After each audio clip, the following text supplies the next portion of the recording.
সালাউদ্দিন ভাই, আপনি খুব ভদ্র সজ্জন লোক বলে আমরা জানতাম, কিন্তু আপনার যে বক্তব্য তা গণঅভ্যুত্থানের সাথে বিশ্বাসঘাতকতার শামিল। আমরা মনে করেছিলাম আপনি ইন্ডিয়াতে নিপীড়িত হয়েছেন, এখন দেখছি আপনি ইন্ডিয়াতে কোন প্রেসক্রিপশন নিয়ে বাংলাদেশের বিরুদ্ধে ষড়যন্ত্রে মেতে উঠেছেন।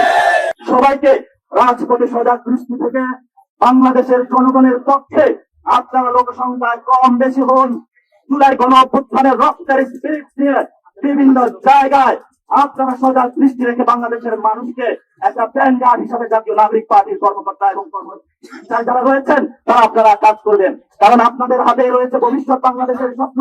আপনাদের হাত থেকে যদি বাংলাদেশ চলে যায় তাহলে সালাউদ্দিনের মতো যারা গ্যাং ভারত থেকে এসেছে তাদের হাত দিয়ে বাংলাদেশ ইন্ডিয়াতে চলে যাবে।